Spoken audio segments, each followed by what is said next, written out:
Well, the NAACP has announced it will not hold its convention in North Carolina and urged an international boycott of the state to protest North Carolina's anti-trans bathroom bill and a series of anti-democratic actions taken by the state's Republican legislature. North Carolina's House Bill 2, known as the Bathroom Bill, bars transgender people from using the bathrooms that match their gender identity.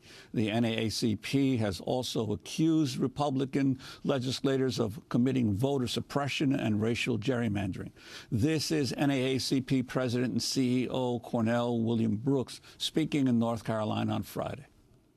The NAACP does not take this matter cavalierly. We understand as a consequence of constitutional history that we attempted a boycott in a place called Port Gibson, Mississippi. Right. We were threatened with bankruptcy. We were threatened with bringing our beloved association to its knees. And so for us to consider, to contemplate a boycott in the midst of this era of voter suppression is a serious matter indeed. Yes, these folk understand what they're calling for. They're calling for a boycott that will hurt. A boycott that will be painful, a boycott that will literally bring the state to its knees unless it stands up for civil rights. That's right. We go now to Raleigh, North Carolina, where we're joined by the Reverend Dr. William Barber, president of the North Carolina NAACP, the author of Third Reconstruction, Moral Mondays, Fusion Politics, and the Rise of a New Justice Movement. Dr. Barber, welcome back to Democracy Now! You were standing right next to the NAACP national president as he was speaking. Explain why you're calling for a boycott of your state. Well, thank you so much, Amy, for having us again on Democracy North Carolina. You know, a few weeks ago, we had nearly 100,000 people in the street, and we announced that the state conference of the NAACP, the president, voted unanimously to approach our national requesting permission for a boycott. I'm also a member of the national board. And what we have said, and we had a unanimous resolution that was passed at the state level and unanimously passed at the national board, first saying that we would remove consideration of our national convention coming to North Carolina, as has the NCAA and the ACC, the NBA. And we would call on our other human rights friends, civil rights friends, and conventions to do the same thing. But, Amy, we expanded the narrative. And we said that beyond that, we would form a special task force to explore a full boycott and escalation over the next few months on these lines. Number one, we call on the legislature to repeal undue racially gerrymandered districts and create fair elections that not only have we accused them of, but the courts have ruled that our legislature has passed racialized district. Number two, we want a repeal of the entire HB2 law, because it's not a bathroom law. That bill is an anti-LGBTQ law against transgender people, but it's also an anti-workers bill because it does not allow municipalities to raise a living wage or to have minority set-asides. And it is also an anti-access to state courts for employment discrimination cases. Number three, we want a repeal of HB2, the law that was passed that last December after extremist laws that strike down the governor's power and no longer allows the governor to have his own appointments, and they tried to change the Board of Election. And lastly, we want a repeal of the law that forces us to go to the appellate court rather than the Supreme Court once our Supreme Court became more progressive in the state. We want to expand the narrative. We want to expand the narrative. And we want to say to many of our friends who joined the LGBT community, the transgender community, as we did, that we need to expand the narrative, because if we didn't have voter suppression and if we did not have voter gerrymandering, racialized, unconstitutional voter gerrymandering, many of the people who are elected that passed HB2 would not be in office in the first place.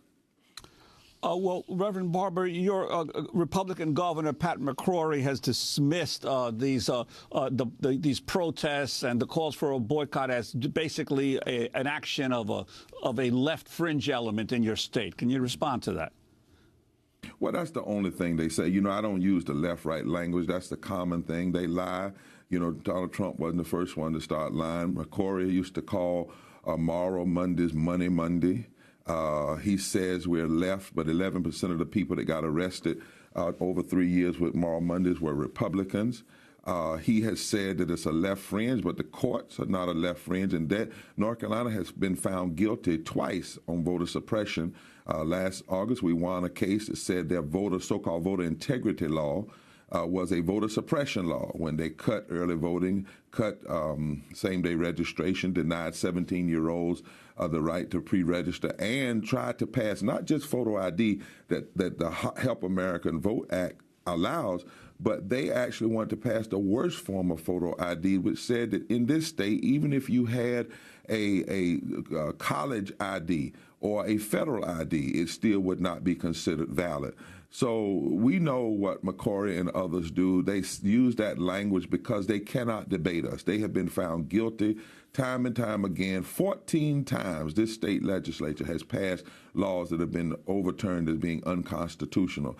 They know that the HB2 law was a scapegoat. They tried to use the transgender community to hide inside of that bill these bills that do not allow a municipality to raise living wages. Right now, a city in North Carolina cannot choose on its own to raise their living wages. They cannot have minority set-asides for African Americans, women, and other minorities without going through the legislature. So we know the truth, and while they dismiss us, I think Mr. McCrory has a long-term vacation now. I don't think he's in it longer the governor.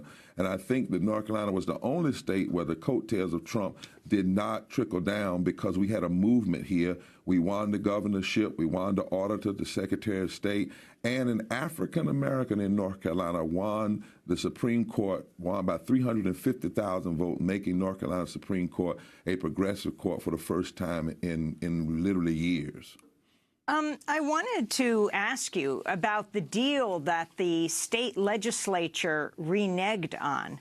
I wanted to go to a clip of the new governor, the Democratic governor, Roy Cooper, who said Republicans reneged on a promise to repeal HB2 last December. Lawmakers failed to overturn the anti-LGBT law, which denies transgender people, of course, the use of the bathroom, changing room, or locker room that matches their gender identity. During a rally in December, protesters chanted, "Shame, shame," as the lawmakers adjourned from a special one-day session.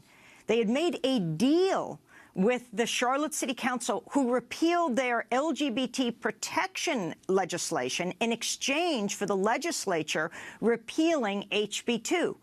And yet they adjourned without repealing at the state level. This is Democratic State Representative Equality North Carolina Director Chris Scrow.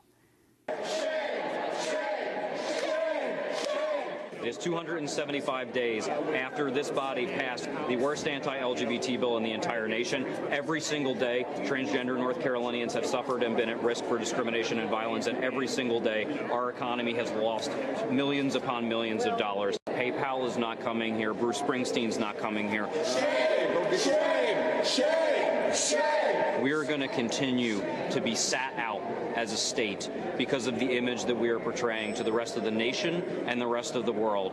So, Reverend Barber, if you can talk about this. I mean, there's enormous economic pressure, and NAACP is bringing that, with the sports teams, with the corporations, over $600 million, it's believed, lost.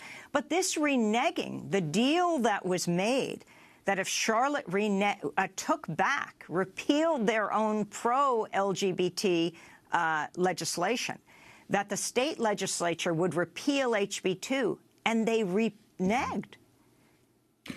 Well, this has been the characteristic of this legislature and the former governor.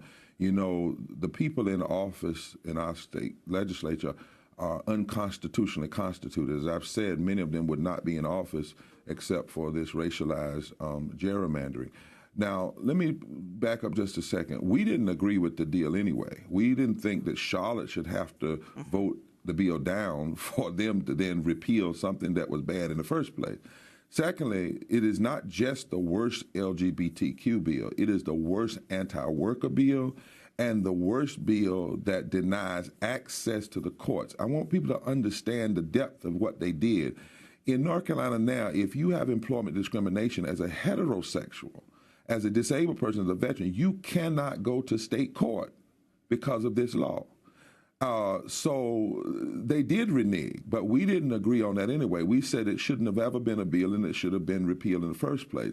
We also are saying to our sports and other people who are right to boycott and not come to the state because of the attack on transgender, we are going to have to, in many of these states, start having economic pressure when they do voter suppression and gerrymander, because that's how the people get in office that are in fact passing these laws. Now, that session that they called, Amy, was supposed to be a session to get money to hurricane victims.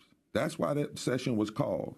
Instead, they refused to repeal HB2. They then passed Senate Bill 4, taking powers from the governor, denying access to the courts, trying to change our state board of elections so that Republicans could still hold power. And then they did pass a little bit of money for the hurricane victims, which should have been done months earlier. So that whole session was a farce. I just want people to understand that entire session was a farce. And what we know is you cannot trust the current members of our legislature. They're not Republicans. They are extremists. And I want folk to understand 14 times since they've been in office, they have passed laws that have been proven to be unconstitutional. Reverend Dr. William Barber, President of the North Carolina NAACP, Moral Mondays leader, thanks so much for being with us. We're going to